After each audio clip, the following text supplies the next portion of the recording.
Hey Tap Fam, Mike here. Do you want to fill your fridge with unique craft beers, ciders, or seltzers that you can't find locally? Then Tavour is your answer. I partner with them to bring you this exclusive offer for my Taproom listeners. When you use the promo code TAPROOM25, you get a $10 credit towards your next purchase when you spend $25 in the app or online. Tavour has it all, from IPAs to stouts, sours, ciders, and so much more. So make sure you use the promo code TAPROOM25 to get a $10 credit towards your next purchase. And now, on to the episode.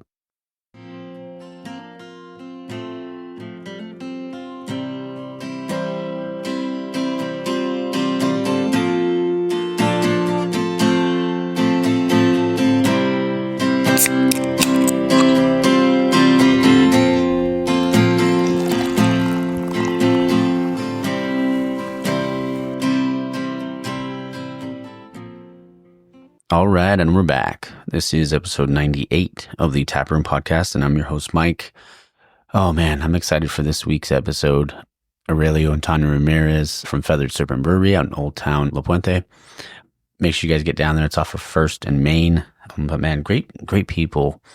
I had a really fun conversation with them, and what was really cool is I don't want to give anything away. But one thing I thought that was really cool is when we were talking before we got started, because there was some technical difficulties on my part, but we got it all sorted out. But yeah, before we started, we were talking, and Tanya, his wife, had mentioned that he's not much of a talker, but I guess he maybe felt comfortable, which is obviously makes me happy. We recorded about an hour, 16, 17 minutes, I can't remember, but it was really fun because he was talking throughout the entire thing. And I thought that was really cool. It made me feel great because, if I can make him feel comfortable enough to be able to open up and talk about, something he cares about, obviously being the brewery, his wife, the entire brewery family, I thought that was really cool. So I was pretty stoked about that. But like I said, I don't want to give too much away. This is probably gonna be a shorter intro this week. Let's see here. College football playoffs are coming up this week. I was going to pull up the spreads, but I got a little busy thinking about that. That stuff just kind of, just makes me happy. Before we jump into college football, I got to record episode 100 yesterday with Hannah Renard, the head brewer over at Baldy Brewing or Mount Baldy Brewing, which was fun. We got to hang out and have a couple beers. Johnny at Pro 5 let us come down and record there, so that was fun. I'm excited for you guys to hear that one. It was because we flipped the roles. Hannah actually interviewed me. So it's going to be a good one. I'm excited for you guys to hear it. All right. So let's see. So for the college football playoff, we have right now, I'm just pulling up the spreads. Okay. So it starts tomorrow. No, not tomorrow. So I'm thinking it's only Sunday. It starts on Tuesday. The first game is Penn State, Boise State. Penn State giving 11. And it's, I feel like Penn State's got to win that game. I mean, especially the spread indicates that as well. Now we got Texas and Arizona State. Texas favored by 13. I think maybe Arizona State can stay with them for a quarter, maybe a half, but I just feel like in the second half, Texas blows the doors off. I really like Texas. I think they're going to do some things. And then we have Ohio State and Georgia. I'm sorry, not Ohio State and Georgia. Ohio State and Oregon. Ohio State favored by 2.5 against Oregon. That should be good. I picked Ohio State to win the Natty when I was just talking about it recently. I'm out of the playoff. And then we have Notre Dame and Georgia. We know Carson Beck is out, so it's up to their backup. Georgia's favored by 1 point. I feel like that's really, really tight. I mean, honestly, I feel like the value is in the money line on Notre Dame. But yeah, that's probably what I would do. I think Notre Dame wins that game. All right, what else we got here? NFL playoffs are coming. Big week, actually big day for the Packers today. Packers are playing the Vikings. So fingers crossed that the Packers can win it. Christmas just came by. I totally forgot to talk about that. But I hope everybody had a great Christmas. I made my habanero tamales. They were really good. Burned a little, but they were great. But yeah, it was a fun Christmas. Got to spend time with family. There was a big blackout over here, like in Bellflower, Downey, Whittier. Pretty crazy. Affected like 37,000 people, I think. Pretty nuts. But yeah, other than that, things are good. Got to have a bunch of mimosas knocked out. It's a good time. All right, New Year's coming up. I hope everybody has a good New Year's. Make sure to stay safe. If you're out there drinking, and you have a place to stay, just stay there, dude. Like, don't take the chance of driving or anything like that. I will be with my brother and my sister-in-law. It's actually my sister-in-law's birthday, New Year's Eve. So she gets drunk once a year. So that should be a pretty good time. Looking forward to posting a happy birthday picture that I have of her. And I don't think she listens to this, so I don't have to worry about her coming after me before I post it. So, all right. Well, you know what? I'm going to talk about the other stuff. I was going to have a couple more things to bring up, but I'm going to wait till the outro to do that. All right. So I hope you guys enjoyed the interview with Aurelio and Tania. Like I said, just really great people, and they're really great brewers there as well with Bridget and Yvette. You just want to support these people as much as you can. So if you are in the area, you owe it to yourself to get out there. All right. So hope you guys enjoy the interview. Stay tuned for the outro. All right, guys, we're back in the tap room. I'm your host, Mike, and I have two very special guests on the show today. I have Aurelio and Tania Ramirez, the owners and founders of Feathered Serpent Brewing out in La Puente, California. How are you guys doing? Good. How are you? I'm doing very well, thank you. And thanks for coming on the show. We're excited. Oh, no, I'm excited to have you guys. I mean, I've been seeing all your stuff and I've been wanting to come down. I'm glad we got to work out a date. And I just tried your Czech pills. Delicious. Great stuff. What do you guys drink? Oh, I know you're drinking the Czech pills. What are you having, Tania? I'm drinking the Saison. Okay. Nice. Is that your kind of favorite style? Really is. Vodka's your favorite style. Vodka's my favorite style. Okay, there you go. My mom would agree. Your mom's a good woman. I'm definitely not a huge beer drinker, but I do like the Saison. It's actually really good. I'm not into anything that's super hoppy for myself. Or Sours carbonated. I'm not really into carbonation. That's what it is. Yeah. The carbonation. I don't like the way I feel. Gotcha. Carbonation. Okay, well, I mean, we're over here, so it's off of 1st and Main Street in La Puente. I feel like you guys have a great location because of all the foot traffic. It's like in almost like is it Uptown La Puente? Is that what it's called, or like downtown Old Town La Puente? They prefer okay. Old Town. I'll make sure I edit out the part and just say Old Town La Puente. Okay. Yeah, definitely. That's awesome. Can you guys tell me how this all started for you guys? This one or the whole thing? The journey the whole or thing. this? Yeah. We were originally in San Dimas. Mm-hmm. Well, the tell whole them how it thing? all started. It was at the Burning Bridge one, right? Yeah. Yeah, where Burning Bridge is now. Mhm. Yeah. Okay. So, well, this one started because we were over there and the city of La Puente asked us to move over here Okay. because this location was already approved. Somebody got it approved to do a brewery, a kitchen, and a coffee shop.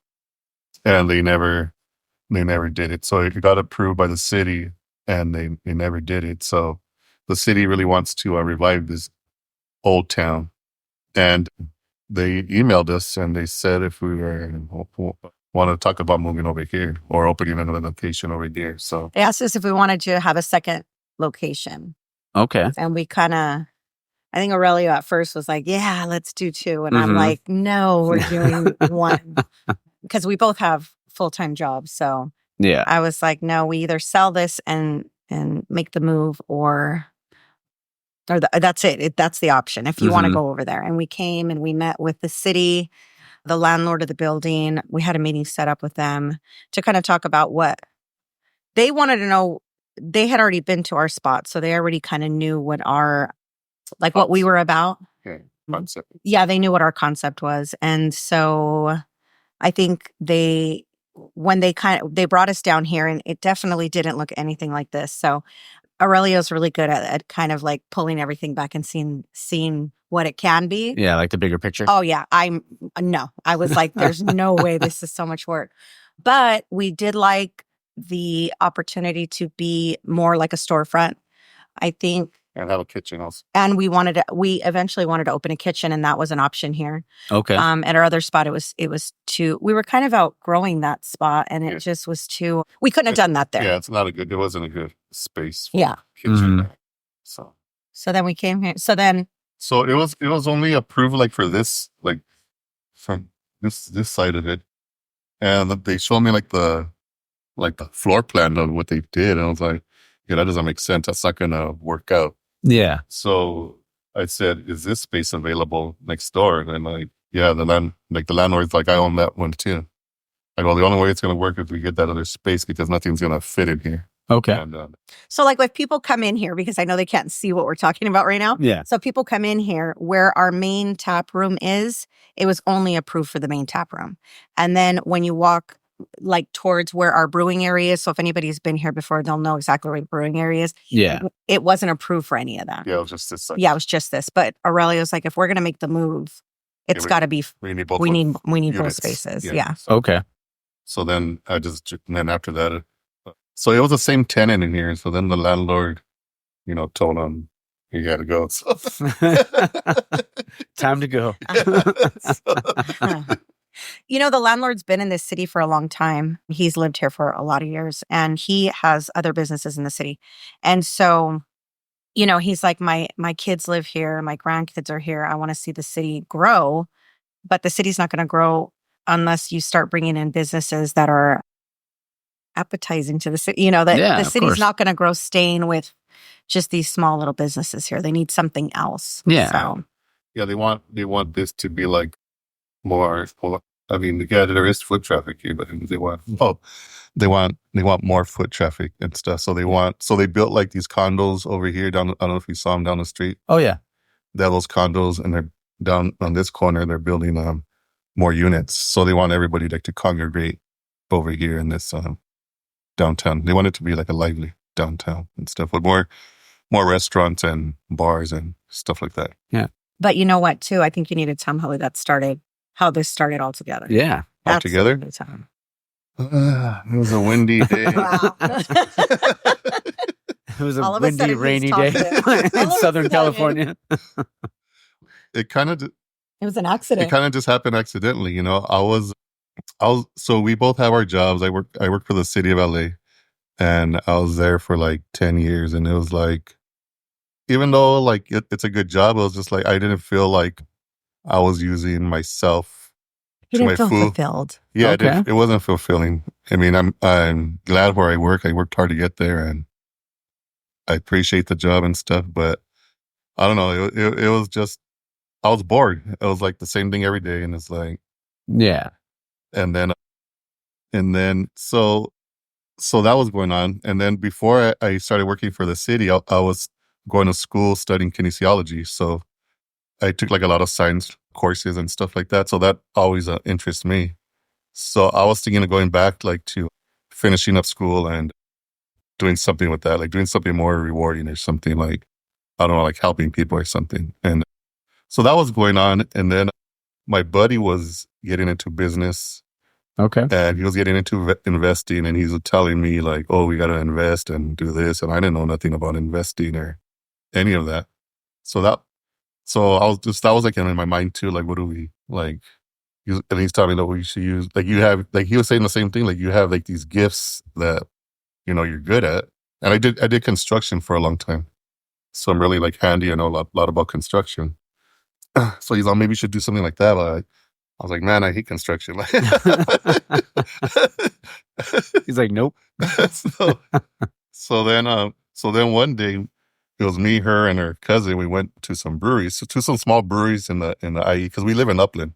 Okay. So we went to some breweries, and I'm like, damn, these are pretty. Like, I had been to some breweries before, like in LA, but I never like really paid attention. And so we're looking at the brewery. I'm looking at the breweries. I mean, these are small. Like I could build this. Guy did construction, right? So I'm like, yeah, these are cool. Like I don't know how to make beer. Like I know nothing about beer, but it's like I see the tanks. I go, I don't know what's in those tanks or how to like do the process or anything. I go, but these are pretty cool. Like I could build a better one and stuff. Yeah. So I was like, there you go. And I just picture like the walls, like with Chicano art or something, like something more lively and stuff. I just felt like. So then her cousin starts telling me that, like, oh, a lot of these guys start in the garage. They start home brewing in the garage, and then they open up these breweries and stuff. And I didn't even know there was home brewing. This was like in 2017, 2016. Mm-hmm. And so I was like, what? Like, you could make beer? Like, how do you can make beer at home? Yeah, like, how do you do it? Like, so then I just told her, like, well, damn, we're gonna open up a brewery and stuff. They were drinking pretty heavily that day. So he's like, we're opening a brewery. And I'm like, okay. Because I was the DG that day. Oh, so they were just going all in. Like, yeah. And then, so then I went home and I just started like Googling like how to open a brewery, how to brew beer, and all these videos. And went to the library, got books and stuff like that, did all the research. And I had a house in Glendora, and it's like, oh, so like I was reading all these books and all these stories of people that open breweries and stuff. And it's like, oh, we'll just like to fund it. Like I'll just sell the house to fund it and stuff. So she used to do real estate. Okay. So she helped me sell that house to get the funds for the first one. But that's all. Yeah, he's like, we're selling that. I'm selling my house. We're gonna and we're opening a brewery. And I was like, oh, you were serious? Yeah. So I never worked in a brewery, barely even went to breweries. And I don't know, I just thought they were cool. And then I found out there's like a community and all that stuff. Yeah. Like, damn, where I've been this whole time. It definitely opened up a whole new world of things we didn't know about. So. And do you remember the breweries? What breweries they were when you guys were? We went to King's. Okay. We went to King's. We went to Rowdy's. And then the Sour Cellar one. Sour Cellar. And was there only something 3? else out there. There was one more, I felt like. Yeah, there was one more. I don't know what it was. Yeah, and you have a similar story. Oh, did we go to Hamilton? No, I didn't. Not that day. I was going to say, but you can mention Hamilton. That was a similar story to Josh at Hamilton. He sold his house to open a brewery too. Oh yeah. That's the only 2 times I've ever heard somebody do that before. So. I thought it was the night that he decided it, I was like, okay, but then obviously one thing about him is whenever he wants to learn to do something, he really like learns about it. He won't just like he'll start Googling. This guy's got tons of books and books on different things. Like he likes to read, but he'll definitely like research it. So when he said, I want to sell my house, can we sell it? And I was like, well, I have a house, so I don't care. Like, I'm not selling mine, but yeah, if you want to sell your house. We weren't married at the time. So I was like, all right. Yeah. Like I had the house, but it wasn't like, we had just rented it too. Yeah. We had rented it out to somebody. I was single, so I didn't like, it was just a place to shower and sleep. It wasn't like it wasn't a home. It was just a house. Like all the rooms were empty and like he had nothing in there. Like he had a living room with a couch. He didn't even have silverware. Okay, he had plastic forks and cups, paper plates. Yeah, that's how he was living. And then in his house, he didn't even have a bed frame. His bed was on the floor, and I'm just like. And then he had 3 other bedrooms that were completely empty. So I'm like, what are you doing here? I was like, well, he definitely has nobody. I know that.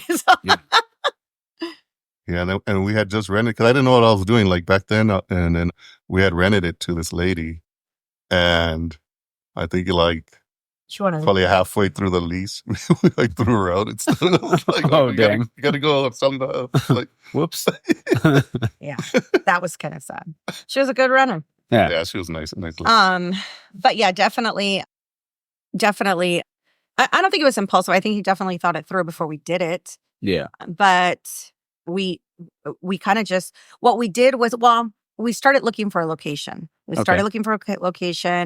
And we looked in Rosemead, Boyle Heights. We looked at a couple of places. Okay. And it just didn't work out. And then, it kind of like snowballed. Like, okay, so I was like, okay, once we had the idea, I'll go like in a year, I want to do this. In a year after that, I want to do that. Like I wanted to homebrew for like a year and then learn how to do it.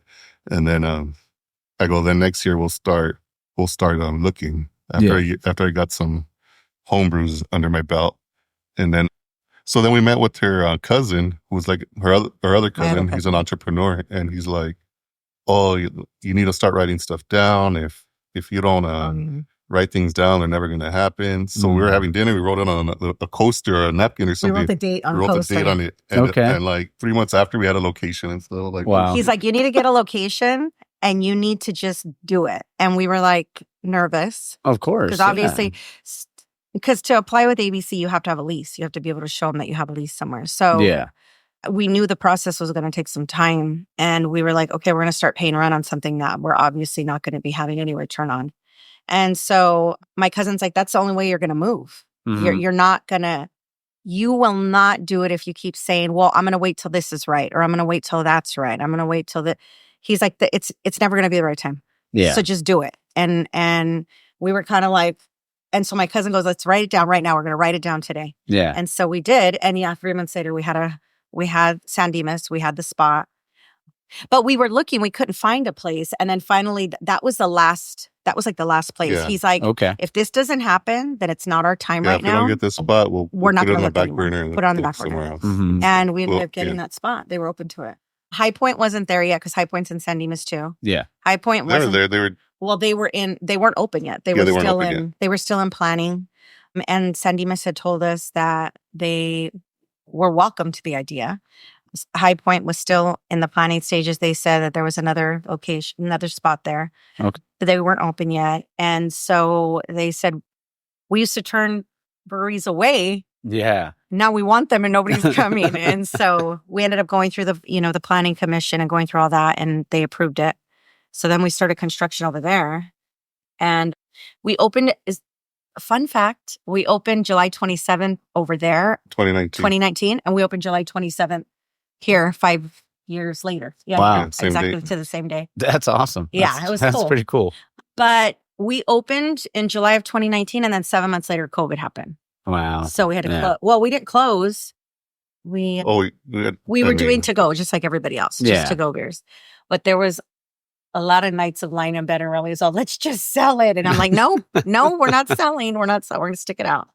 And I don't even know how we completely came through that. We look back now and we're like, how do we do it? Yeah.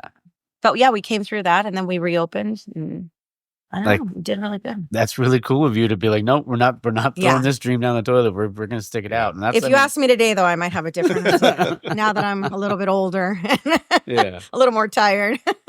Oh, No, but it was. Yeah. I'm like, there's no way. We didn't do all this. We didn't come all this way. This isn't going to be forever. no, of course. So we got to stick it out. Yeah, I mean, that's great though, Ben, because clearly there's a support system and like obviously the love between you two. And like, Mhm. if you don't have a good support system, you're not going to go anywhere. We don't always feel so supportive of each other. It happens to the best of us. This is definitely being business partners, and being married is definitely Mm-hmm. not for the weak. I can't tell you. I was just telling somebody else. I can't tell you how many times Aurelio has fired me. He's fired me. I'm the boss, and he fires me. Yeah. Go on, get. Oh yeah. He's definitely, but I'm the kind of person that if I'm committed, that's it. Like even when he fires me, he'll come by himself and I'll frolic it and bring my car right off except only one time. We were at the other brewery and he fired me. And I said, you want to fire me? All right. And so I stayed home, and he said, he kept staring out the window every car that passed. He's like, is it her? Is it her? And I was like, not tonight. Yeah. I don't think he's really fired me. And he's like, are you coming? Or what? Yeah. I'm like, nope. You want to fire me? Oh, that's awesome. So it's definitely, So that's kind of how it all started. So like, Yeah. it wasn't like, it was an accident how it all. Mm-hmm. how it all came about. I mean, it started with like, I think everybody, like when they're with their buddies, they have like that drunk night where they're like, dude, let's open a bar. Yeah. Yeah. It was a brewery and it happened. And like, there you go. Yeah, they were all pumped that day. We could do this and this. Yeah. And my cousin also does construction, and he was like, and just Yeah. think about, and I was just Mhm. watching. Yeah, like if I didn't know construction, I would have done the brewery because Yeah. it saves a lot of cost to build it. So Yeah. Oh, for sure. if I didn't, that's the only way I did it because I didn't have enough money to Yeah. for somebody to do it. One of the things I love is like when I, especially talking to the owners, like how it's always like the family comes and helps out. They help out with tabletops, or they bring chairs, or they help with drywall, all that sort of stuff. Yeah. We definitely have a good network of people in our lives. 1,000%. We have really good friends that have come through, family that has come through to help in just, like you said, different ways, different aspects. Strangers, a lot of strangers. A lot of strangers come in or just messaging us, hey, Yeah. we They just believe in what you guys are doing. Can we come out there? People And we're just like, come out and yeah. just do things and not not even want beer. They just like Just want to come help. they just want to come help. And Yeah. it was just like that's something I never like thought would happen. Mhm. I wasn't expecting that. Like However, I have learned Yeah. that you can barter quite a bit with Yeah. beer. Yeah. Everybody wants to work for beer. So that's definitely been good payment. But no, the walls and all that, really has kind of put it all together, the framing and stuff. But we definitely have different people that have come in and just yeah. Like we'll be here working, even when we were working, like cleaning up, and we were in here really late at night, turn around and one of our friends is walking in the door. Hey, I knew you guys would be here. What do you guys need? That's blessed. cool. Very blessed. Very, very, very blessed. So we're lucky. We're super lucky. That's awesome. I had, because I posted the thing the other day about some fan questions, and somebody wanted me to ask you guys what the story behind the name. I think it was Porch Beers USA on Instagram. Who? It was like just a couple buddies of mine. They're called. There's one of my listeners that they call Porch Beers USA. They're out in Philadelphia. Pennsylvania. So when I had the idea, like I said, I had like our culture, Mexican culture is like really vibrant and stuff. So when I had the vision of like what I wanted to look like, and like I wanted like artwork and stuff like that. But then I was like, well, I need something that's going to represent us, something strong, a strong image that's going to represent us and stuff. So I noticed like Quetzalcoatl, like a lot of people have like there's a lot of murals of that. You see it like, in the temples in Mexico City and in Mexico, you see it and stuff. So I'm like, and everybody like recognizes that image and stuff. So I'm like, what is that? So like, I looked it up and it was called Quetzalcoatl. I'm like, what does that mean? Like, so I translated it in English and like, oh, it means feathered serpent. I'm like, damn, that's a cool name. So I was like, I don't know. I just wanted something strong image to represent Well, he was down. You were down in Mexico. Yeah, Remember that? Yeah, but he was down in Mexico City. Okay. And he went. Well, I know you had seen it prior to that, but he was down there. Well, when we were thinking about the image, though, the image itself, he was down in Mexico City, and he went to the pyramids, and he sent me a picture, and he's like, "This is it. This is it. This is it." And I was like, "Okay, we could talk about that when you come back." And so he's like, "Okay." So he came back. And I think like on our Instagram page, because I had put like, that's one of the first pictures I ever posted of what he sent me from the pyramid. So yeah, for me, I always remember when you sent me that, and I was like, okay, like this is, now I know where he's going with this, what he wants to do, what he wants. Yeah. And I kind of like wanted to be like Mexican flavors and all that stuff, but it just, I don't know, it didn't. It is. It's I start then like, so when I made the Instagram and all that, and then I had our logo on there, and like the SoCal Cerveceros, the homebrew club, they reached out. They're like, "Oh, we like your logo and your name. You want to join our club and stuff?" I'm like, "Yeah, I'll join." And then I noticed, because they were homebrewing for like a long time, and stuff, and they had like all these Mexican flavors in their beers. I'm like, man, they stole my ideas. But they're already doing it. I was like, damn, that's cool. Like there's other people that have the same, that are thinking it, have the same idea and stuff. And that was cool. So well, I know the president at the time, he said that when he met Aurelio, he went to the first meeting.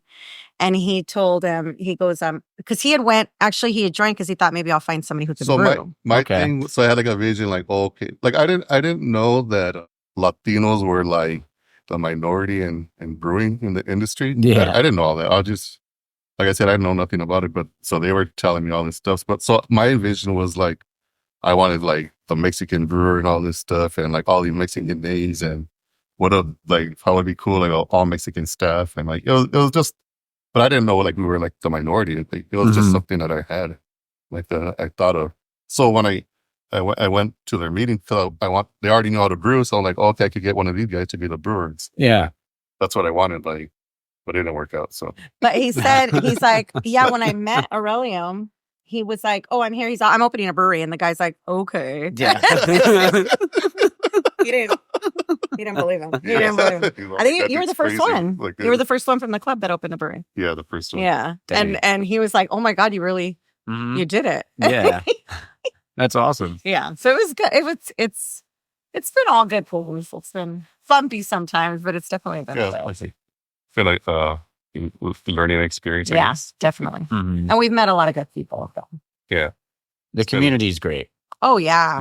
The beer community is really, it's funny. It kind of feels like the beer community is so big, but it's really not big. It's pretty small. Yeah. It's not, and everybody's super helpful. Like we've met so many helpful people when we started out. Really helpful.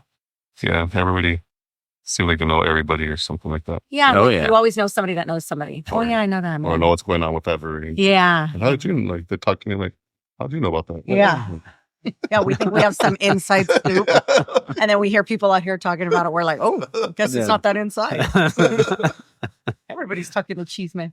Well, that's funny. But I mean, you ended up finding two really great brewers. Yeah. With Bridget and Yvette. They're both fantastic people. Mhm. Yeah. That was like another blessing because, like I said, I was doing in the first brewery, I did like all the brewing and stuff. So like, I was like kind of like setting my mind, like trying to focus. I want to be the brewery. So like, trying to like pump myself up. But like, we were doing all the construction and we had like a hard date that we're supposed to open. And we had a hard date that we already posted that we're opening. We haven't even passed final inspection.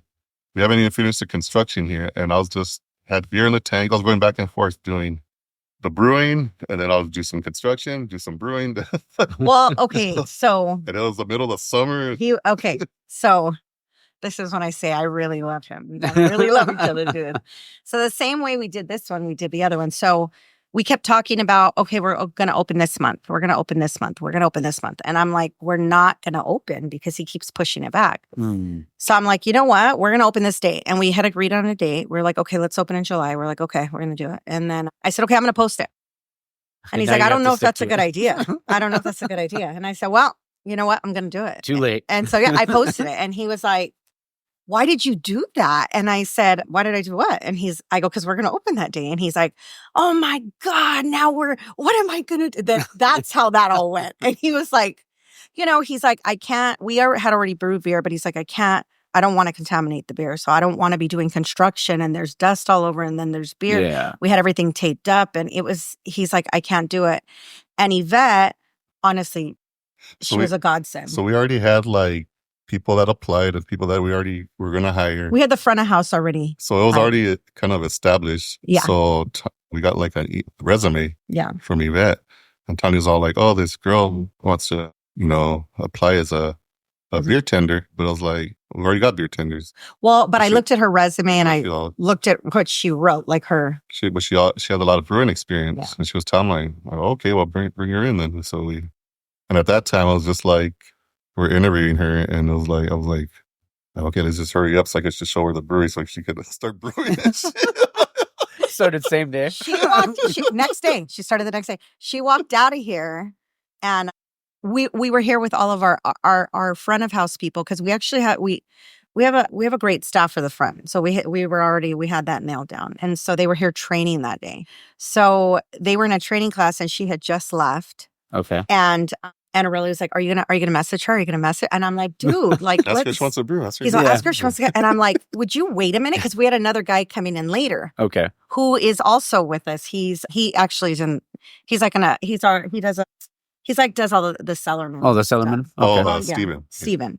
So he was also coming in that day too, and he's from Brewworks in Pomona. Okay. And so I said, well, let's interview him too and find out like kind of what his story is. So we interviewed him and he was still keeping his job over there. So I was like, I don't really know if that's going to be a good fit because we need somebody that can dedicate a little more time. Because I think Yvette really wanted to just get into the beer tending part because of school and all that kind of thing. Maybe she saw we were like two deer with our stuck in the headlights. I don't know. So I called her and I asked her, I said, do you want a position here for that, to be the brewer? And she was like, yeah, but I hadn't even thought about that, but okay. Yeah.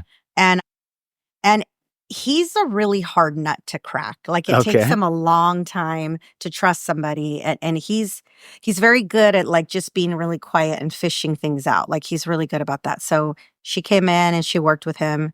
And I think by that day you called her, texted me, and he's like, she's good. Like she knows what she's doing. She had great experience. She comes from a really large brewery. So I was like, okay, do you feel good with her? And he's like, yeah, I think she's good. But she really opened our eyes to some other things. Like she was like, you know what? I can get you guys open, which is what we needed because he needed to finish construction. But she's like, I can get you, to the finish line to get open. But she's like, I'm going to tell you what I need back here because we need a staff back here. It can't just be one person. Mm-hmm. And I think the scale we were on before at the other brewery, it was really just Aurelio by himself. And we had different people come in and assist at different times. But she's like, we need it. We need a staff. Yeah. And she knew about Bridget. Bridget was working at another brewery. But she's like, can can she come in and interview?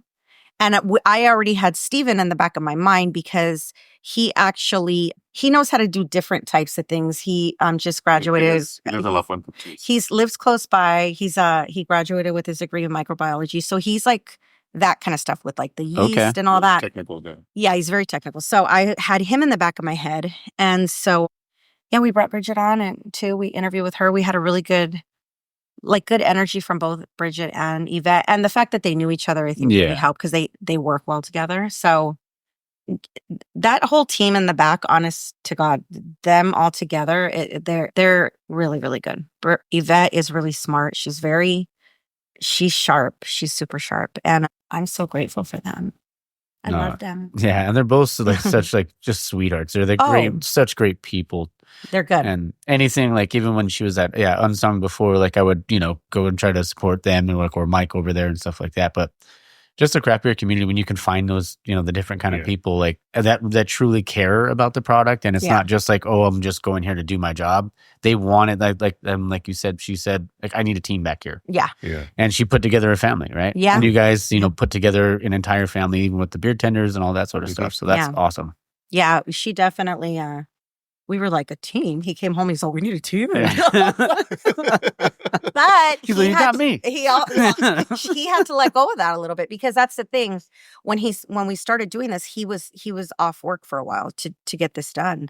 And I told him, I said, this is great and all, but you got to go back to work. And when we were in San Dimas, we were both working full time. And then when we would get off of work, we would go over there and work. We didn't really have... The only person we brought over with us was our manager, Amari.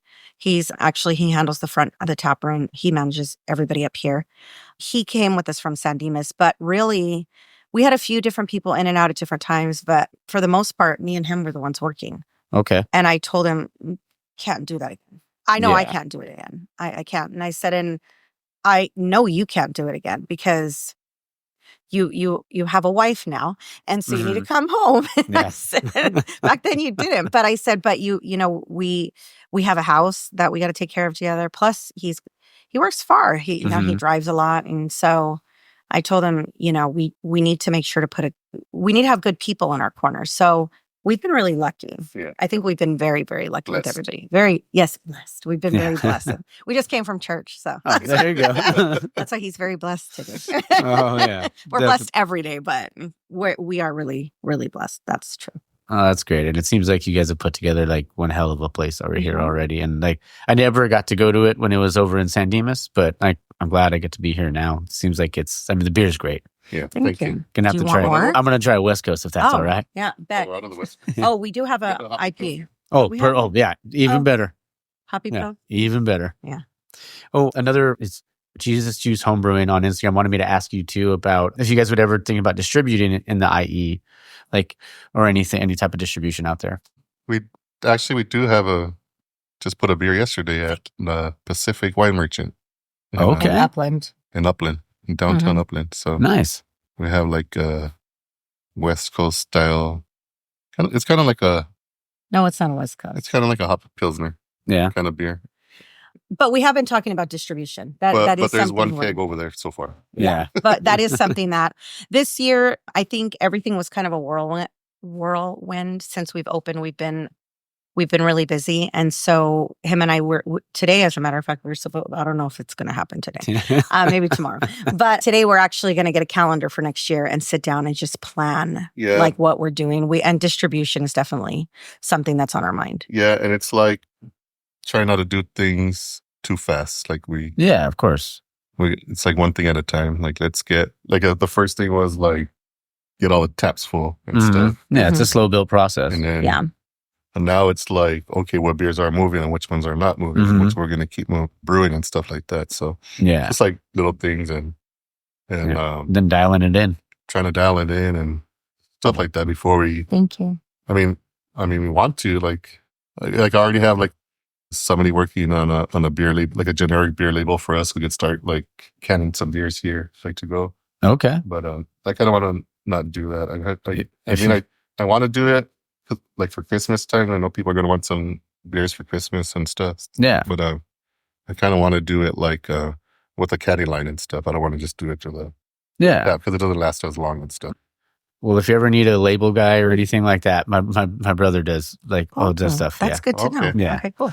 He did. Well, I mean, they won't be able to see it, but he did this shirt. Yeah, like cool shirt. I was looking at that too. Yeah. Yeah, he does a bunch of different stuff. So I always have like such a homer for my brother. I have to like plug him every chance I get.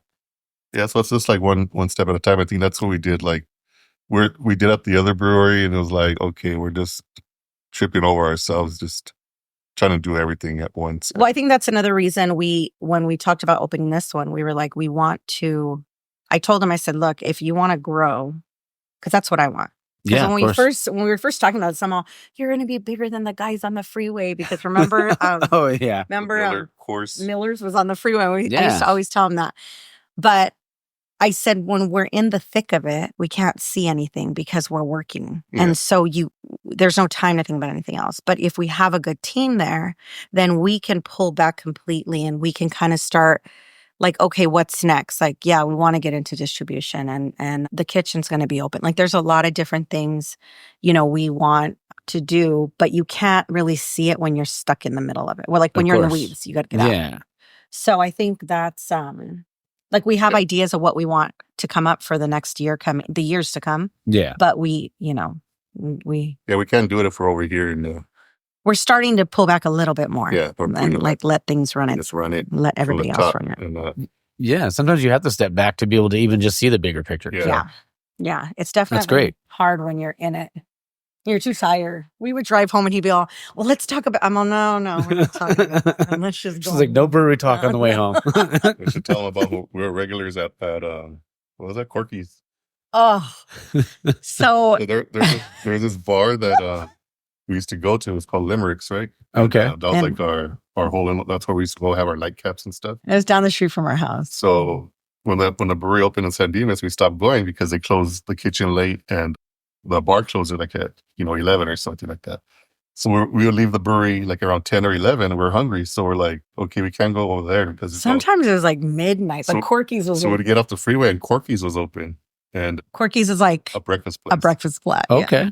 So we stopped there and we had like something to eat there, and then like the next week we were there again, and then we just kept going over there, and then one day the waitress is like, "Oh, do you want this cookie?" She brought us cookies, big ass cookie or something, and she's like, "Because you guys are regulars," and we look at each other like, "Oh shit, we're regulars at Corky's." Yeah. He saw that's it, and we never went back to that Corky's again.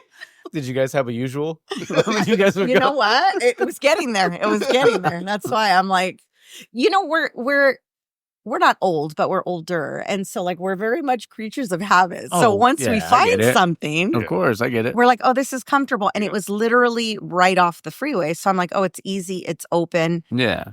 And we would want to go eat something and then unwind a little bit because we had been working since I think 7 o'clock in the morning. They sold beer at the Corky's too. Did they? I don't. Yeah. You never had one, did you? Did you have a beer there? I think I had it like once, but I know they serve beer there.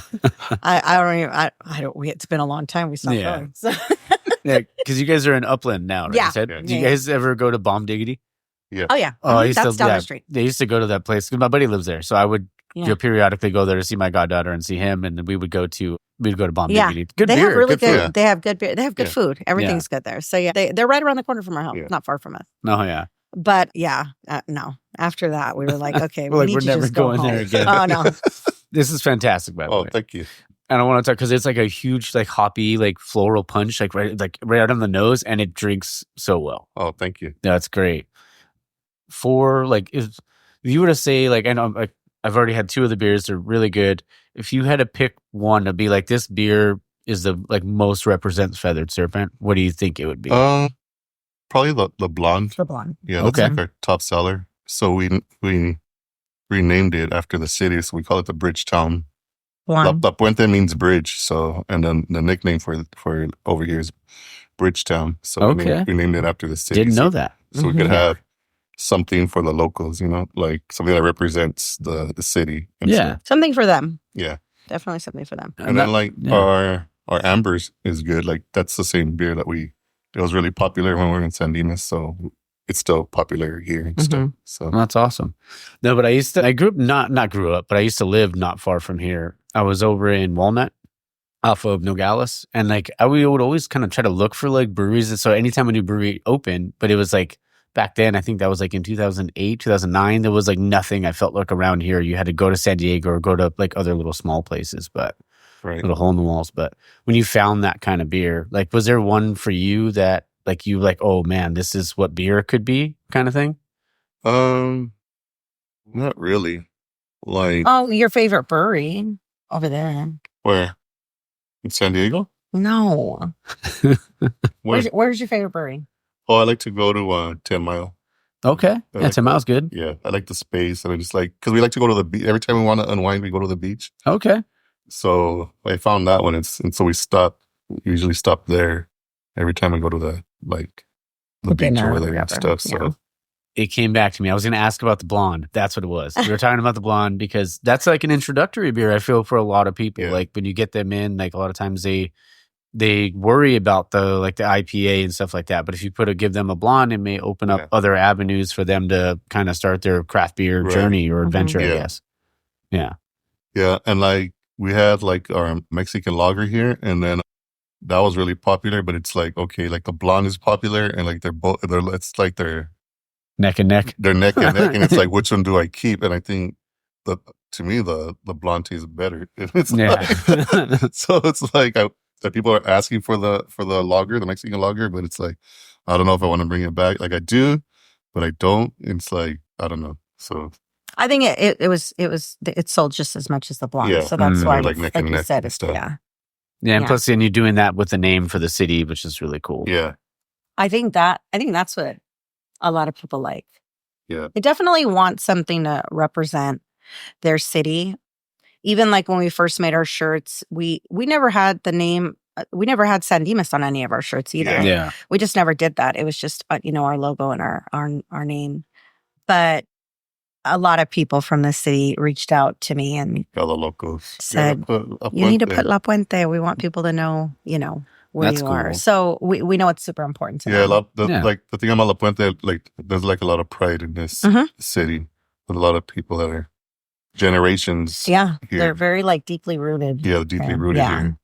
And like I was telling you before, like when I used to live here for a little while, like I grew up in East LA, and then when we came over here, I was like, damn, like everybody seems like to respect everybody. Like it's good. Different. It's definitely different. Yeah. Has that like small town feel? Yeah, definitely. I was like, because I used to go to like they do the concerts in the park and the fireworks show. And I just remember I'd be in East LA just like like this. But over here it was just like it seems like everybody was like cool. Everybody's very friendly and that's cool. The community here has been so supportive.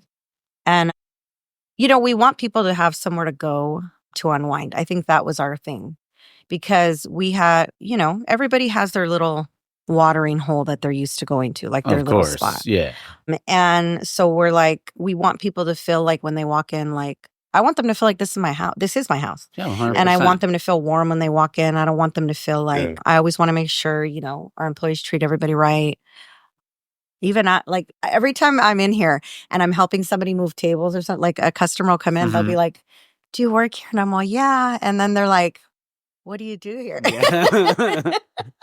So it's one of the owners. I think a lot of people have this idea that we're not going to do certain things or whatever. Or we've met other people of other types of businesses that they just won't do it. But I think it makes people feel good, to know that we just want everybody to come in. Everybody's getting treated the same here, and we all look at everybody the same.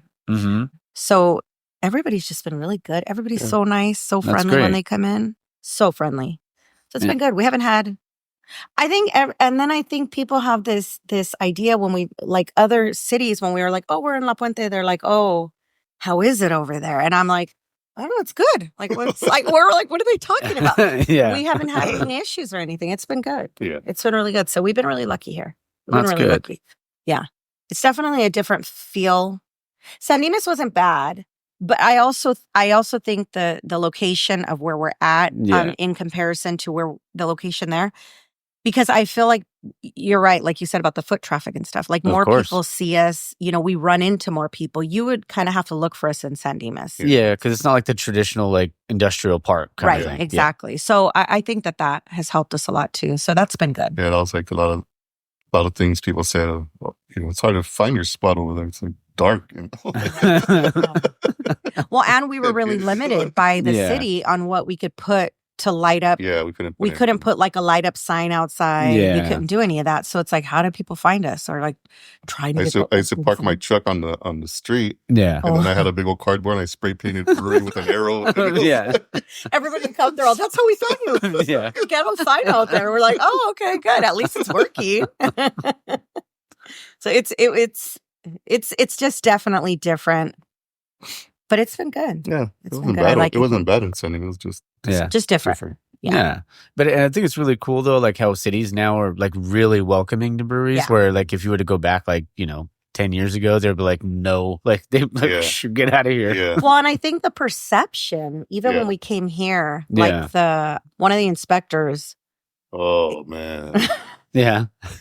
He was always, he like has this perception that everybody's in here getting drunk, and people really don't. I'm not going to say that doesn't happen. Oh yeah, of course we it have could. buckets of, but he acts like we're just handing out buckets pictures of pictures and giving shots to everybody, and people are lucid. Yeah, he's lucid, and we're like, picture this: I come out of the restroom, I'm drunk. And the lights go out. Yeah. Like, dude, like, what's this? We're all, what's going on? What happened? Yeah. I was even scared, like, well, what if it does happen? What if the lights do go out? Well, even with our drain, like we have a exit through the brewery, like an emergency exit. And he wanted the drain covered. We have the trench drain. Yeah. And he's like, picture this. Somebody's running out. There's a fire, and a stiletto gets stuck in the grid. And I'm like, who wears stilettos to the brewery? Like, yeah.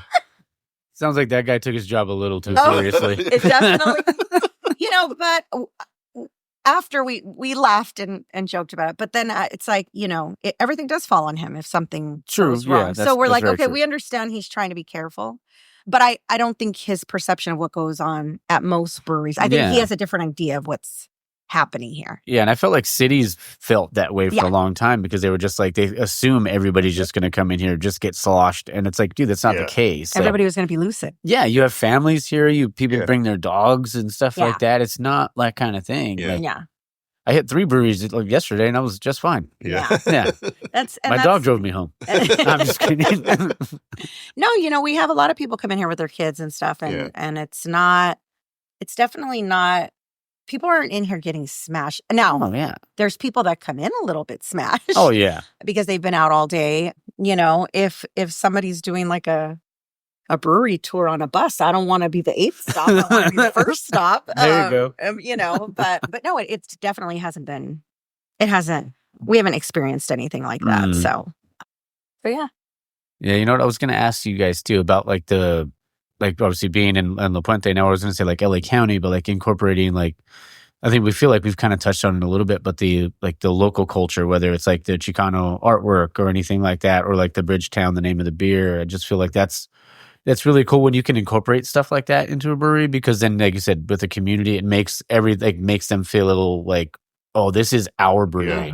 Yeah. This is like, you come to La Puente, you're going here. That's our brewery. Yeah. That's really cool. We had a guy in here like that the other night. Remember? Yeah. He came up to us and he was like, "I love it here." He goes, "I go to other spots, but this is home for me." Yeah. And it's like, oh, that feels good. That what about the other guy? I feel comfortable. I could wear my Pendleton in here. Oh, yeah.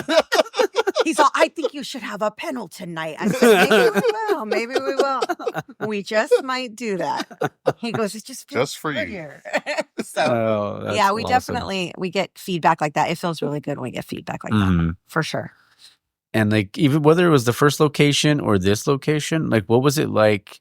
I'm sure it probably felt a little different, like at the first one, because that was like the first time you opened the brewery, but like seeing somebody drink one of your beers and like enjoying that, like, I feel like it was probably like so surreal, I'm sure. Remember I told you in the cameras? Yeah. I go, don't you feel so good? Yeah. When you see people drinking your product and enjoying it and getting more? And he's all, yeah, it feels really good. So like, I'm like, don't like to talk to anybody. Like I'm quiet. So no, I get it. It's okay. So, or an introvert. That's what I am. And then, so like I remember, like at the other place, people it would be busy, and I just go in the back of the brewery and I'll just be hanging out over there. And he would be calling me. What time are you getting here? well, no. So like just like looking at like, I thought you fired me today. No, just kind of like yeah, you fired me. Yeah.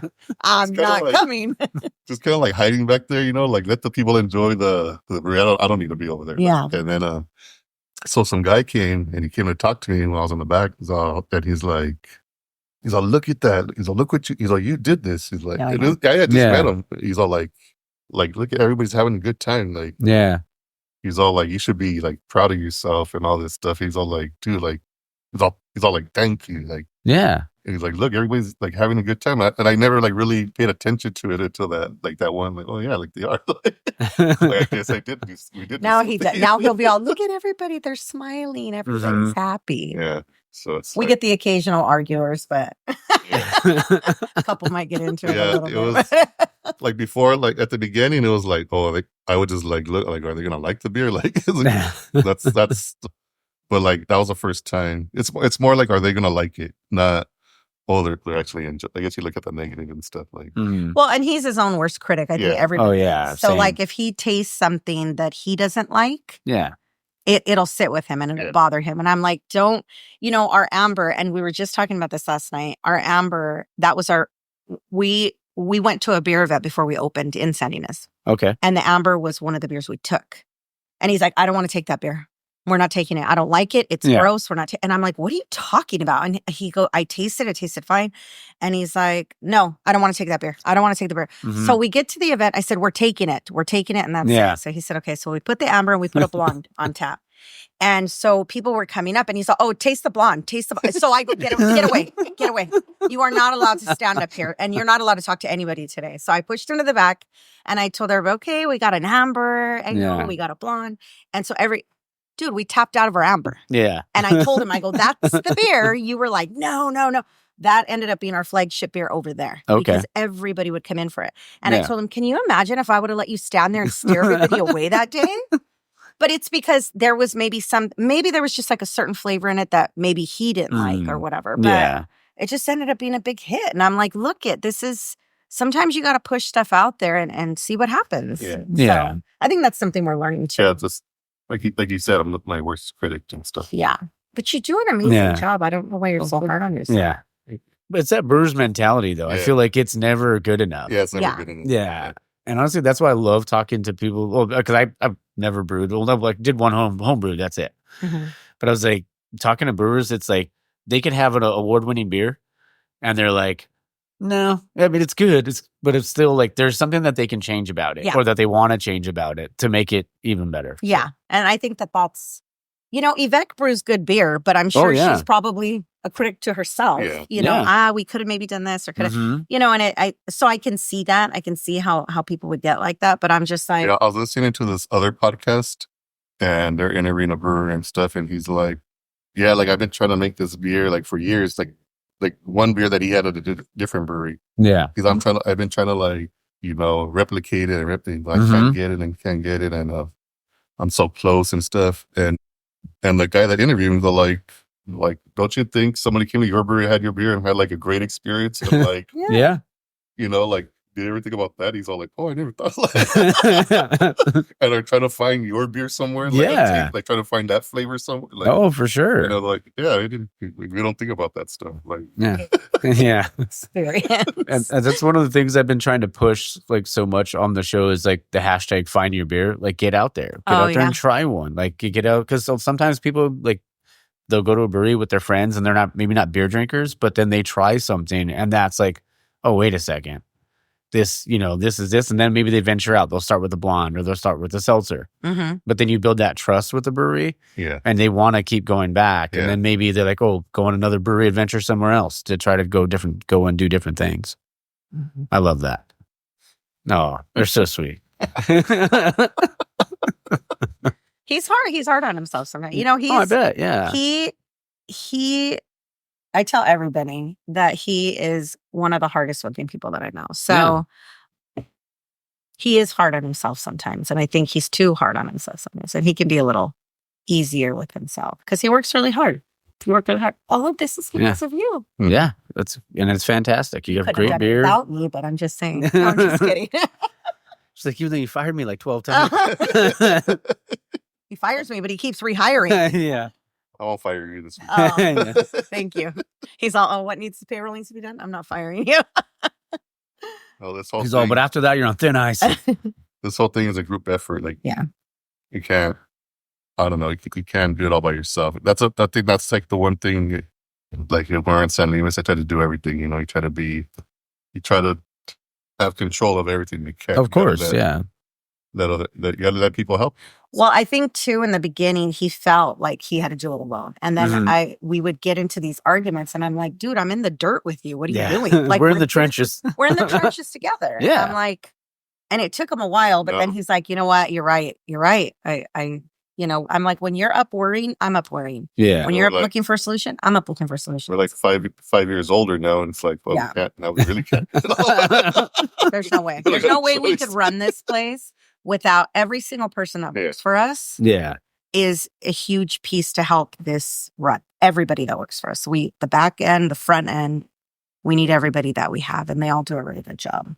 That's awesome. I think it all changed. Like at first, it was like I was doing the brewery like for myself, and now I'm doing it because I don't know, like they needed something here, you know. Yeah, it's like a mission now. It's like, okay, La Puente needs something here. Like everything happens for a reason. Everything has for a reason. Now it's like these brewers that we hired, like they want to get more creative, and they probably don't have the chance to do that where they were at before. Now they have a chance to do what they want to do, and it's like we want to give them a voice and a say. Yeah, and we want them to be able to explore or even ideas that they have too. That's great.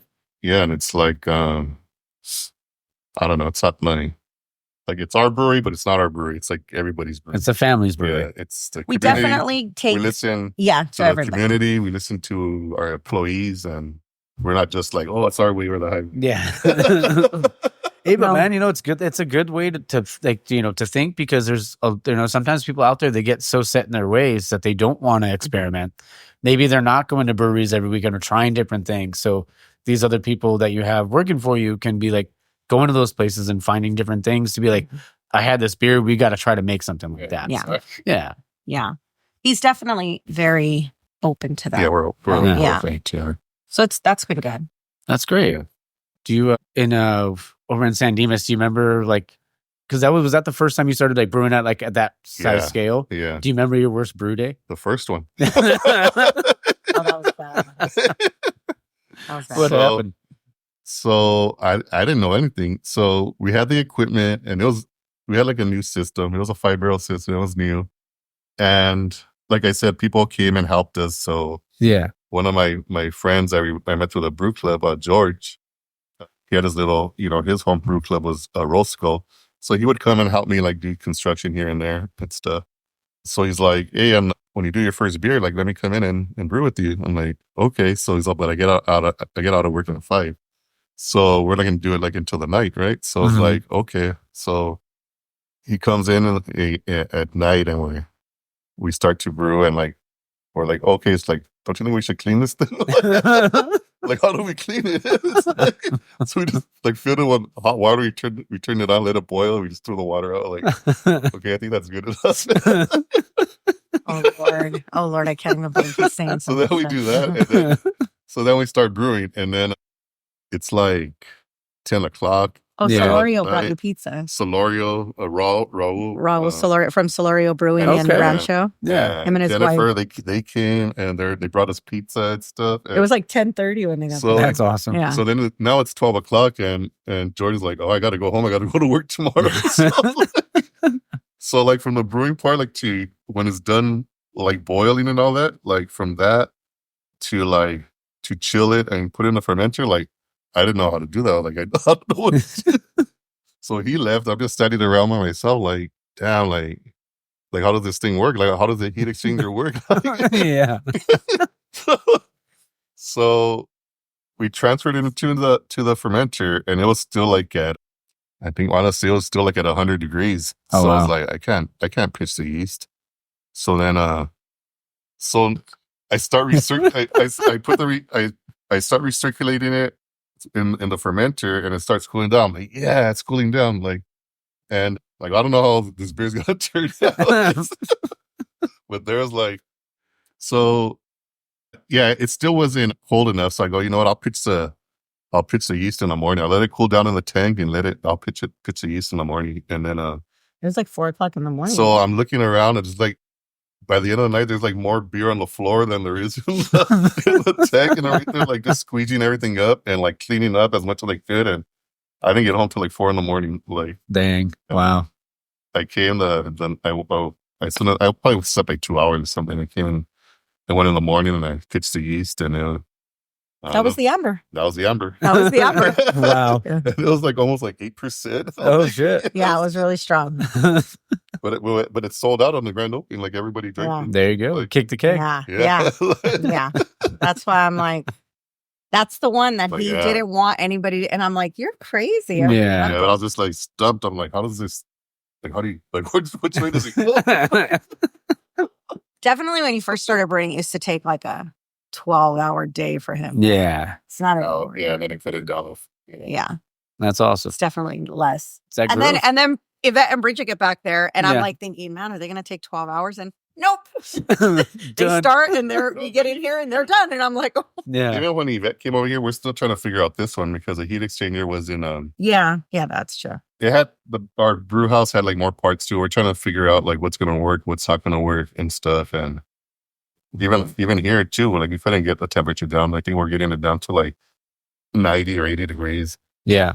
And then finally we're like, because a heat exchanger has like, it's like dual stage. So finally we just use both parts in it. Now it brings it down. Like, fuck, why didn't we do that in the first place? Like all these other brew days were just wasted. Oh, hey, it's a learning process, eh? No, but I think Yeah. now they're getting, like they have their Yeah, now, grooves. yeah, now Yvette, they have it. Yvette, like, Yvette, or you even know, Bridget's brewed by herself. they have all the process. They have their groove down. And, Okay. Yeah. I mean, I'm sure they're always trying to tighten it up, Yeah. but Like I don't even go over there. Like I was like, I don't want, they have their little system. So I well, don't touch okay. anything. Yeah. So Aurelio too. He's Okay. very Messy. tosses this, tosses that. I'll deal with it later. Yeah. And Yvette came in, and I remember thinking, okay, she's not going to put up with this Yeah. craziness. Like nobody, I put up with it, but I'm married Yeah. to him, and I'm just, Yeah. and it irritates me. And Yvette went in, and she was like, okay, you need buckets for this, and he's like, oh, I have buckets. She's like, nope, we need different buckets. You need this and this, and she got everything squared away for him, and then she went on vacation because she had Yeah. a vacation planned. And he brewed while she was on vacation. And I walked in and I looked around and I just shook my head because I knew she was coming back. Yeah. And I was like, oh, she's gonna lay into him. Yeah. And then George, the one that brewed with him the first time, he knows us really well. Yeah. And I go, him and I were driving down because he lives close to us, and Aurelio was here one day. So I picked George up and we were coming in together, and I go, Yvette's been on vacation, so Aurelio's been back there. Yeah. And he's all, ooh, I know he made a mess. And she came in and she's like, what the hell happened? Like, Yeah. what? What did you do? She's like, I guess we're going to have to do a reset. reset. I was in a reset. Yeah, we got to do a reset. And now Nice way of saying he doesn't. clean up your mess. Yeah, now he doesn't. Now she doesn't really let him go back there. But Yeah, I don't Yeah. he's not allowed to go back. respect her space. There you go. I wish he'd respect my space. It's got my life a mess. I'm going to send Yvette over to the house for us. Oh, that's awesome. But yeah, she's got her groove. They both, I think anybody, when you Yeah. have a job, Yeah, once you You have dial your it in, groove, like you yeah. get like set, like, back there, you're good to go. And then like, that's what like brewers, they have their process. yeah, exactly. What I loved about that story about the worst brew day is like you had like all these different people come down, but like the craft beer community in general, they're always so like providing and helpful. Like, what do you guys love about the community, or what does it mean to you is what I should say? I just love the camaraderie of everybody. Everybody's really helpful. Yeah, I think everybody's just like gets excited for everybody and stuff. Like, Yeah. The support Mm. is always really good. You Yeah. know, when there's an opening, an anniversary, Yeah. an event, a big event happening, we try to be really good at going down and supporting everybody when anything happens. And we notice that everybody's been like that with us too. So I think that for me, just seeing everybody support each other, I like yeah, that. and I think like for owners and brewers and stuff, like they've been in our shoes, so they Oh want to, yeah. they know, like they want to help us. Yeah, they try to make it easier on you. Yeah, because they all have asked for help somewhere or another for somebody else, and 100%. And so they're just like paying it forward kind of thing. And Oh, stuff. yeah. So, yeah. And I feel like there's no community like it. Like, Oh, yeah, no. Like where everybody just wants to help one another and to help each other's brewery grow, because if it's good for one brewery, it's good for all breweries. Yeah. Now, I will say in the beginning, there was a few people that were like, oh, I don't know about that, or I cannot. Yeah. But I always tell Aurelio, I go, remember that. Yeah. Because now when anybody comes to us for anything, I always tell them, remember the ones that really stepped up and went out of their way for us. 100%. And he's like, oh, I know. You don't got to tell me. I know. Yeah. And I said, because I do remember the ones that were kind of like, just like, Yeah, there's some. a few. Yeah, not everybody. Not everybody, but Yeah. I definitely, anybody that needs anything, I want to be able to help them in Yeah. any way we can, because we've met really helpful people. We've been very lucky and met really good owners, That's great. beer tenders, brewers. Yeah. We met a lot of good people in the industry. That's awesome. And I don't want to keep you guys too much longer. Two things I would love to ask before we finish up. Desert island beers. Like if you can only have two, you can pick one craft, one domestic. You're stuck on a desert island. But if you guys are stuck together, just don't fight too much. But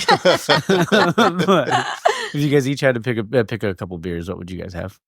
Oh, no, I wouldn't pick beer. Couple. I'd pick vodka. Oh, there you go. That's right. It's Yeah. just- Vodka. Is it vodka soda or what is it? What do No, you- I just what's your drink go? vodka and water. Oh, Flat there water. you go. Vodka water. Nice. There it is. Probably just like a Pilsner and Okay. and a West Coast IPA. Hey, nothing wrong with it. Those are Those are my two favorites. my two favorites. I'll start off with the Pilsner and then I'll end. He likes one particular Pilsner right now. Yeah, so when we used to go to that Limerick's place, they had that, I think it's Oscar Blues, their Pilsner. Oh, yeah. That's a good one. I forgot. So they used to always have that, and that was like my favorite beer. I think I was the only one that drank it there. So- You sure it wasn't Corky's? That was the one beer you had? that was hot cocoa over there. But now his new favorite one is Bobbit. Oh yeah, so now we go to the back Abbey in Upland, Okay.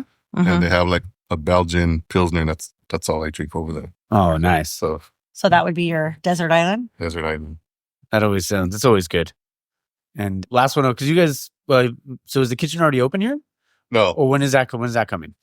It should be, we're hoping by next month. yeah, hopefully next month. Awesome. Yeah. And speaking of food, if you had to pair food with a beer, I know you, but I'll ask you, Tanya, like food with vodka. Like if you're going to have a drink and you're going to have some food, what would you have? Oh, well, I always drink when I eat. No, I'm just kidding. I never used to be into red meat, but like I really have gotten into steak lately. So I Okay. like a good steak. All right. Yeah. Yeah, maybe. I don't drink when I eat, so I don't know. Huh. Maybe He doesn't really drink beer. What's your go-to? Like if you're going to have like, for me, it's like cheeseburgers. Like yeah. probably Probably not. Is it cheeseburgers? pizza. Okay. That's probably boring. That's probably a No, boring answer. no, it's it. Oh, what do you like? Thin crust, regular crust? What do you Yeah, into? thin crust. Okay, Yeah. same. Yeah. Yeah. Yeah. And- He doesn't like thick pizza. Yeah. Oh, you know what I was going to ask you? Growing up in East LA, did you ever go to like Allen B's, the burrito place? I only went there when not growing up, but I've been there like after when I started working for DWP because Okay. that's like close. So yeah, I've been there. I used to love like that would be like I wouldn't go like all the time, but I used to go like once a month, like years ago, and it was like one of my favorite places. Like the shredded beef and bean and cheese burrito, so good. What did you get Yeah. there? Do you remember? The bean burritos. I just get the bean burritos. Oh, It's yeah. like bean and cheese. It's like Yeah. homemade. He, homemade this stuff. guy, all he wants is beans. Hey, Let me they're- tell you, They're it's good. Beans and easy to cheese, keep like, happy. They're delicious. That's I my- make beans, and that's his go-to. That's my Yeah. desert island food. That's his, definitely. That would be his desert island food is beans. I love beans too, but no, that would be his desert island for sure. That's For awesome. sure. Honestly, Tanya, really, I just want to say thank you for letting me come down and Thank you. have been able to pick your brains a little bit about your brewery. You guys make great beer, and I'm excited for all the stuff that you guys have coming. That kitchen, like what's going to be like the feature kind of items on the menu when that comes around, or have you guys decided that yet? Yeah, we have that. We're on. going back and forth. So So there's a guy that he started doing pop-ups with us, and now he goes to a lot of breweries. El He does- Chilote? Yeah, Chilote. Love him. So He's a great guy. he's Yeah. opening the kitchen. So I Did know you have the his- inside scoop? Is that how you mentioned El Chilote? Maybe. so his main focus is Tony's a good. birria, but Oh yeah. we kind of want to like He actually has been working on a menu and different recipes. So we're still trying to hammer that out with him, but we want to definitely give him the flexibility to create. That's what this is about. Is about everybody creating, creating what their vision is. And so he makes his mole nachos. Oh, the nachos. I haven't had those. I've had his smashed chorizo tacos. Oh, those are good. Bomb. Yeah. Okay, so let me tell you. So I'm super picky with mole. Super, super picky. Okay. And do you like it sweet or spicy? I like it more spicy. Same. I don't really like it sweet. Yeah. I don't like that. So I'm real picky when we go anywhere, wherever I get it. I'm like, I'm just not going to try it. So he came out for an event and he goes, oh, I have mole nachos. And I was like, nah. Yeah. And he goes, well, I'll bring you things in courses because I was here all day working. So he was bringing me like a taco here and molita here, like little things here and there. So then he brings me the nachos, right? And I was like, I don't think so. Dude, I think we had like 4 orders of this. It was disgusting. I was we left and you could have rolled us out of here. We were just like so full, so good. And he said, I'm going to have those on the menu. I said, okay, all right. I think it's kind of like the beer. Let's you brew something. If it's a hit, it's not, and we won't do it again. I think that's the same with this menu. It's going to try different things and see what sticks. And 100%. That's what he said. He's definitely open to. Yeah, he's open to seeing what. And he's such a nice guy too. Yeah. Oh, super nice guy. One of the nicest. He's really a. Yeah, him and I had exchanged DMs a while back, and then I saw him at Last Name over in Upland, and I tried his food. He was like, yeah, let me know when you're over at Feathered Serpent. Yeah. And then I was like, yeah, good to go. I was like, when he's here, I'll definitely be back on day one. Yeah, his food is good. We had him for my sons. One of my sons just graduated from college, and we had a party. Nice. And everybody was like, who is this? Need his number. And I'm just like that day, like I had like his food. I'm like, okay, like I like it. And then when he brought it that day, like it just tasted way different. I'm like, damn, it's like different. This is good. Like, yeah. The handmade tortillas and all. Oh yeah. He leaves you whenever you get him for catering, he brings you like 5,000 tortillas. Yeah. Seriously, we had tortillas, we had quesadillas for days. And I love the blue corn tortillas. Oh yeah. Those are my favorite. He brought some of those. Like he brings it all out and his setup is nice. His employees are great. And he definitely goes the extra mile. He definitely puts so much care into his food. So we're excited. We're super excited for the kitchen. Yeah, definitely. And we're excited to be partnering with him. So it's going to be That's great. I'm excited for you guys. I'm excited for him. And I'm just, like I said before, super grateful for you guys letting me to come down and hear your guys' story. That's what this is all about for me, is hearing about the journey to get to where you are, because everybody's destination may be the same when they want to open a brewery, but like the journey to get there is different. Yeah, so, definitely. Sometimes we're still journeying. We're still journeying. Yeah. Sometimes it's a drunk talk at a brewery. Yeah, that's or true. we're writing something on a napkin. Yeah. Or on a coaster. Or a coaster. There you go. Yeah. So, but thank you guys again. Thank you. We appreciate you coming down. Thanks for reaching out. Yeah. Yeah. Oh, of course. And everybody come down. Like, it's off of 1st and Main in La Puente or Bridgetown. As they say, have some beer. The Czech Pils is phenomenal. The Hoppy Pilsner is phenomenal. I'm probably going to have another Czech Pils in a sec. But everybody come down and support. Just, you want to support local, drink local, and find your beer. Thank you, guys. Thank you. Cheers. Cheers.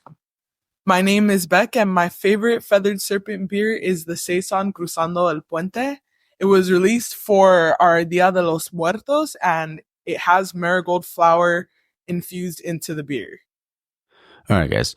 Hope you guys enjoyed that. Like I said, it was a really fun conversation. I really enjoyed, talking with them and hanging out with them and being able to have a beer and hear their story. So a couple things I wanted to bring up. The Lord of the Rings inspired shirt is available. The link is in the bio for TeePublic.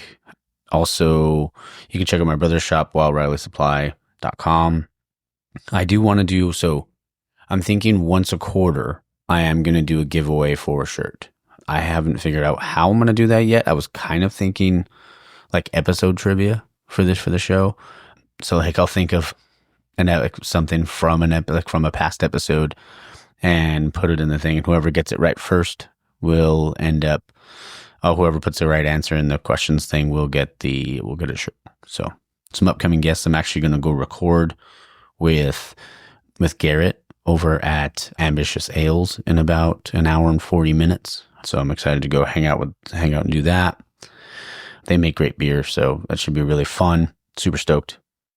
Then the next week's episode will be the Danny from Hop Saint. So that should be a good one. And then episode 100.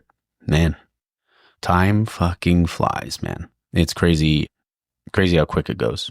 So, remember, I talked about this with Hannah yesterday, and I feel like it's resonated with me since I started this show, that it's never too late because a lot of times we're unhappy with our 9 to 5 and we just feel like that's what we're stuck doing. Yeah, I mean, I understand you have to pay the bills, but also maybe you can find something on the side to kind of subsidize your happiness, to add a little bit more joy to your life. I mean, and it's New Year's coming up. What better time to do something like that? So, excuse me, didn't mean to get all sappy there at the end here. And then I just had a coughing attack too, so that's great. Yeah, so I mean, honestly, man, if you have a chance, or like I said, man, but any women, I don't. To me, I think whatever I'm saying there, it doesn't matter. I'm just saying, if you have the opportunity to do something like that, or to to find something to subsidize your happiness, to go take photos or go do whatever makes you happy, just find something. Yeah. Got some other irons in the fire for some other episodes. I will keep you posted. I am super stoked though. In a couple weeks, I will be brewing with Dario. So shout out to my bud.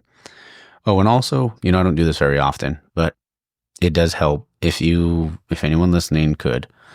If you're listening on Apple, if you can go give a 5-star review and leave a review, that'd be awesome.